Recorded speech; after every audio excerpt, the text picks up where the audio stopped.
একসময় সেখানে একটি মা শূকর এবং তার ৩টি পিলেট ছিল। ৩ ভাই একই উচ্চতা, গোল, গোলাপি একই মজার লেজ সহ। সমস্ত গ্রীষ্মে শূকরগুলি সবুজ ঘাসে খেলেন, রোদে পোড়ায়, পদে ফোড়ায়। তবে তখন শরৎ এসেছে। একদিন আমার মা বলেছিলেন তাদের শীতকাল নিয়ে চিন্তাভাবনা করার সময় এসেছে। তিনি তাদের একটি বড় বাড়ি তৈরি করতে বলেছিলেন। ছোট ভাই বলেছিলেন শীত এখনো অনেক দূরে। মাঝ ভাইটি বলেছিলেন যে প্রয়োজন হলে তিনি নিজের বাড়ি তৈরি করবেন এবং বড় ভাই নিজেই বাড়িটি তৈরি করার সিদ্ধান্ত নিয়েছে। ছোট এবং মাঝের ভাইয়েরা তাদের গেমস খেলা ছাড়া কিছুই করেনি। এটি প্রতিদিন আরও বেশি ঠান্ডা হয়ে উঠেছে। ছোট ভাই খড়ের বাইরে বাড়ি তৈরির সিদ্ধান্ত নিয়েছে। মাঝ ভাইটি ভেবেছিল শীতে খড়ের ঘরে খুব ঠান্ডা লাগবে। সে সিদ্ধান্ত নিয়েছে ডুমুর এবং ডুমুর থেকে একটি বাড়ি তৈরি করবে। সন্ধ্যা নাগাদ তাদের আবাসন প্রস্তুত ছিল। তারা নিজের উপর খুব গর্বিত ছিল এবং তাদের বিল্ডিংয়ের যথেষ্ট পরিমাণে অর্জন করতে পারেনি। এখন তারা মুক্ত ছিল এবং যা খুশি তাই করতে পারত। তারা তাদের বড় ভাইয়ের কাছে গিয়ে দেখার সিদ্ধান্ত নিয়েছে যে সে নিজের জন্য কী ধরনের বাড়ি তৈরি করেছিল। বড় ভাই নির্মাণে ব্যস্ত ছিলেন। তিনি পাথর প্রয়োগ করেছেন, মাটি গোজা এবং আস্তে আস্তে নিজেকে একটি নির্ভরযোগ্য, টেকসই বাড়ি তৈরি করেছেন। ছোট ভাইরা তাদের বড় ভাইকে কাজে পেয়েছিল। তিনি কী ধরনের দুর্গ তৈরি করছেন তা দেখে তারা খুব অবাক হয়েছিল। বড় ভাই শান্তভাবে কাজ চালিয়ে গেলেন। ছোট ও মাঝের ভাইরা তার বাড়িতে হাসি ঠাট্টা করতে লাগলো। তারা এতটাই আনন্দিত হয়েছিল যে তাদের চিৎকারটি লন জুড়ে অনেকটা প্রতিধ্বনিত হয়েছিল। বড় ভাই চুপ করে থাকতে বলল, কারণ নেকড়ে শুনতে পেল। ক্লাউড ছোট এবং মাঝের ভাইরা আরও বেশি আনন্দিত হয়েছিল। তারা সিদ্ধান্ত নিয়েছে যে বড় ভাইটি কেবল কাপুরুষ আর দুজন সাহসী ভাই বেড়াতে গেলেন। পথে তারা গান গেয়ে নাচতে লাগলো এবং তারা যখন বনে প্রবেশ করল তখন তারা এমন শব্দ করল যে তারা নেকড়ে গাছটিকে জাগিয়ে তুলেছিল যে পাইন গাছের নিচে ঘুমাচ্ছিল। অসন্তুষ্ট ও ক্ষুধার্ত নেকড়ে সেই জায়গায় গিয়েছিল যেখানে দুটি বোকা শুয়োরের চিৎকার এসেছিল।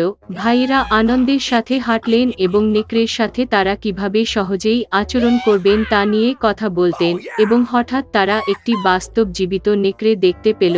তিনি একটি বড় গাছের পেছনে দাঁড়িয়েছিলেন। তার চোখ ছিল খুব দুষ্ট এবং এক বিশাল দাঁতযুক্ত মুখ।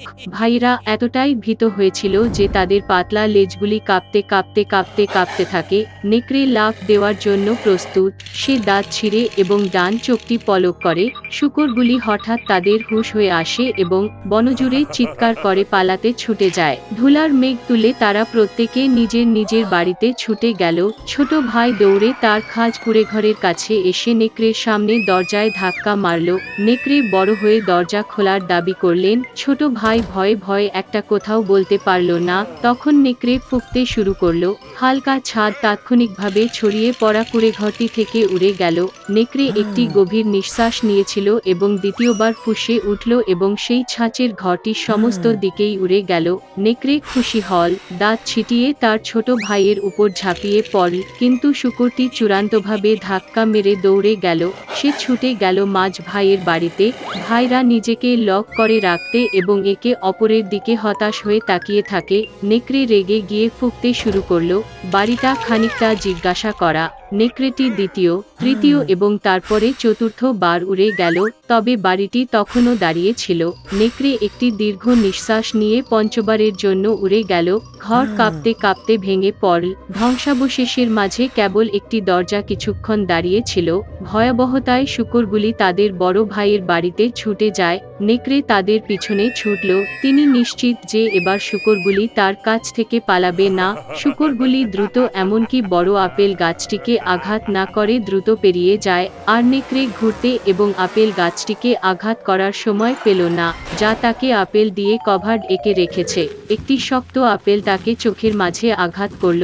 নগ্নের কপালে একটা বড় গোঁফ লাফিয়ে উঠল। এই সময়ে ছোট এবং মধ্য ভাইয়েরা বড় ভাইয়ের বাড়িতে ছুটতে এবং দরজাটি বোল্ট করতে সক্ষম হয়েছিল। নেকড়ে দৌড়ে দরজার দিকে গেল, বড় হয়ে দরজা খোলার দাবি করল। ছোট ভাইরা খুব ভয় পেয়েছিল এবং এর বিনিময়ে কিছুই বলতে পারল না, এবং বড় ভাই জানত যে শক্ত পাথরের ঘরে তার এবং তার ভাইদের ভয় পাওয়ার কিছুই নেই। তারপরে নেকড়ে আরও বাতাসে চুষতে শুরু করল, সাথে সাথেই উড়ে গেল। তবে যতই এটি উড়ে গেল, একটি পাথরও সরল না। এবং তারপরে তিনি তাকিয়ে দেখলেন ছাদে একটি বৃহৎ প্রশস্ত চিমনি। সে সাবধানে ছাদে উঠে পাইপের নিচে যেতে লাগল। শূকরগুলি একটি গন্ডগোল শুনেছিল। বড় ভাই তাৎক্ষণিকভাবে অনুমান করলেন যে বিষয়টি কী ছিল। তিনি তাড়াতাড়ি কলসির দিকে ছুটে গেলেন। এতে জল ফুটছে এবং আইডি আকনা ছিঁড়ে ফেলেছে। নেকড়ে নল দিয়ে নেমে সোজা কলসির মধ্যে পড়ে গেল, চোখ কপালে চওড়া। কাঁচা নেকড়ে একটি বুনো গর্জন নিয়ে ছুটে গেল এবং ছুটে গেল বনের দিকে। এবং তিনটি ছোট শূকর তার দেখাশোনা করেছিল এবং খুশি হয়েছিল যে তারা এত চালাকভাবে দুষ্ট ডাকাতকে একটি শিক্ষা দিয়েছিল। সেই সময় থেকে ভাই এবং তাদের মা এক ছাদের নিচে একসাথে থাকতে শুরু করেছিল। অ্যালিস নামের একটি মেয়ে কিছু না করে সারাদিন হাঁটতে ক্লান্ত হয়ে পড়েছিল। উত্তাপ তাকে ঘুমিয়ে তুলেছিল। হঠাৎ সে লক্ষ্য করল হোয়াইট র্যাবিট, যিনি কোথাও কোথাও তাড়াহুড়ো করেছিলেন। মেয়েটির কাছে অদ্ভুত লাগছিল যে সে নিজের সাথে কথা বলছে এবং তার ঘড়ির দিকে তাকিয়ে রইল। কৌতূহল নিয়ে জ্বলতে থাকা অ্যালিস খরগোশের পিছনে ছুটে গেল এবং বিনা দ্বিধায় তার পিছনে গর্তে ঝাঁপিয়ে পড়ল। এর ভিতরে একটি গভীর কূপ ছিল, যার দেয়ালগুলি বুককেসগুলির সাথে সজ্জিত ছিল। অ্যালিস খুব ধীরে ধীরে পড়েছিল এবং সবকিছু সঠিকভাবে দেখতে সক্ষম হন। একবার কূপের নিচে মেয়েটি 3 পা সহ একটি কাচের টেবিলটি লক্ষ্য করল। এটির উপর একটি ছোট সোনার কি এবং এক ধরনের বোতল রাখা। অ্যালিস কিটি দিয়ে দরজাটি খোলার চেষ্টা করেছিল, তবে এটি খুব ছোট ছিল। চারপাশে তাকিয়ে সে একটা ছোট্ট দরজা দেখতে পেল। এটি খুলতে এবং নিজেকে একটি দুর্দান্ত উদ্যানের সন্ধানের জন্য অ্যালিসকে টেবিলের একটি বোতল থেকে পান করতে হয়েছিল। কয়েক চুমুক গ্রহণের পরে এটি আকারে কমতে শুরু করে। মেয়েটি এত তাড়াতাড়ি সংকুচিত হয়ে গেল যে টেবিলে থেকে চাবিটি নেওয়ার সময় তার হাতে নেই। তারপরে সে মেঝেতে একটি ম্যাজিক পাই দেখল। অ্যালিস একটি কামড় নেওয়ার সাথে সাথেই তিনি দ্রুত উপরের দিকে বাড়তে শুরু করলেন। মেয়েটি এত বড় হয়ে গিয়েছিল যে সে লালিত দরজা দিয়ে আর যেতে পারছে না। অ্যালিস এত কাঁদতে লাগলো যে খুব শীঘ্রই তার কাছে একটি বিশাল পথ ফোটে। এই মুহূর্তে তিনি হোয়াইট খরগোশটি লক্ষ্য করলেন। মেয়েটি তাকে ডেকেছিল, কিন্তু সে তাড়াহুড়া করেছিল এবং ভয় তার গ্লোভস এবং পাখা ফেলে দেয়। অ্যালিস তাদের তুলে নিল এবং কিভাবে সে সংকুচিত হতে শুরু করেছে নোটিসের কারণ ছিল একটি জাদু ফ্যান। অ্যালিস তার নিজের কান্নার পুকুরে পড়ে গেল। যখন তাকে উপকূলে নিক্ষেপ করা হয়েছিল, তখন মেয়েটি আবার খরগোশের দিকে লক্ষ্য করেছিল। তিনি এলিসকে তার কাজের মেয়েটির সাথে বিভ্রান্ত করেছিলেন এবং নতুন গ্লোভস এবং একটি ফ্যানের জন্য অবিলম্বে বাড়ি যাওয়ার নির্দেশ দেন। অর্ডার আদেশটি সম্পাদন করতে দৌড়ে গেল মেয়েটি। খরগোশের বাড়িতে সে কৌতূহল প্রতিহত করতে পারেনি এবং বোতল থেকে কিছু তরল পান করেছিলেন। এর ফলে অ্যালিস বিশাল আকারে বেড়ে যায় এবং দ্রুত পুরো বাড়িটি পূর্ণ করে তোলে। তিনি কেবল পাইগুলির জন্য ধন্যবাদ সংকুচিত করতে সক্ষম হন। আগের দিকগুলি ফিরে পেয়ে মেয়েটি পালিয়ে গেল। শীঘ্রই তিনি একটি বিশাল মাশরুম দেখতে পেলেন, যার উপরে একটি বিশাল নীল রঙের শুকনো বসে আছে। অ্যালিস তার কাছে তার উচ্চতায় ক্রমাগত পরিবর্তনগুলি নিয়ে অভিযোগ করেছিলেন। শুঁয়োপোকা মেয়েটিকে এক টুকরো মাশরুম খেতে পরামর্শ দিয়েছিল। অ্যালিস একটি ছোট কামড় খেয়েছে এবং শেষ পর্যন্ত তার স্বাভাবিক উচ্চতায় ফিরে আসে এবং সে এগিয়ে গেল। হঠাৎ অ্যালিস একটা বাড়ি দেখতে পেল। ভিতরে ওকে মেয়েটি রান্নাঘরে ছিল, যেখানে সে দুচেসকে কাঁদতে কাঁদতে কাঁদতে কাঁদতে বাচ্চা শিশুটিকে দেখল। এক বিশাল বিড়ালটি মেঝেতে বসে কান থেকে কানে হাসছিল। ডাচেস এলিসকে বুঝিয়ে দিয়েছিল যে সে হাসছে কারণ এটি চেশির বিড়াল ছিল। হঠাৎ বিড়ালটি অদৃশ্য হয়ে গেল এবং শিশুটি কান্নায় ফেটে গেল। ডাচেস শিশুটিকে অ্যালিসের হাতে দিয়েছিল এবং সে নিজে রানীর কাছে গিয়েছিল। মেয়েটি অবাক হয়ে জানতে পেরেছিল যে সে একটি শিশুকে ধরেছে না, তবে একটি সত্যিকার ছোট্ট শূকর। বিড়ালটি পুনরায় উপস্থিত হয়ে এলিসকে মার্চ হেয়ার সন্ধানের পরামর্শ দিয়েছিল এবং তারপরে সে অদৃশ্য হয়ে গেল এবং কেবল তার হাসি বাতাসে রইল।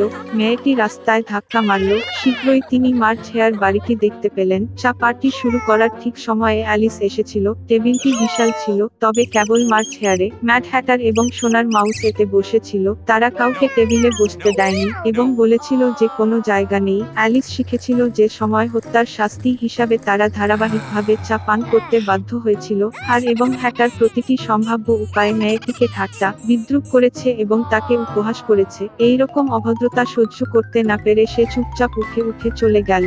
শীঘ্রই অ্যালিস নিজেকে একটি দুর্দান্ত বাগানে আবিষ্কার করলেন। তিনি উদ্যানগুলিতে খেয়াল করলেন যারা কার্ড খেলেন তারা সাদা গোলাপ লাল লাল। মেয়েটি এতে খুব অবাক হয়েছিল। তিনি শিখেছিলেন যে তাদের রানী লাল গোলাপ পছন্দ করে এবং কেবল সাদা রঙের বেড়ে ওঠে। সামান্যতম অপরাধের জন্য রানী তার দাসদের মৃত্যুদণ্ড কার্যকর করেছিলেন। উদ্যানপালকরা বলেছিলেন যে সে এখন যে চাকরটি কুকিগুলি চুরি করেছে সে বিচার করছে। অ্যালিস খুব আগ্রহী ছিলেন এবং তিনি আদালতে যান। সেখানে সে মার্চ হেয়ার এবং ম্যাড হ্যাটার সাক্ষ্য দিচ্ছিল।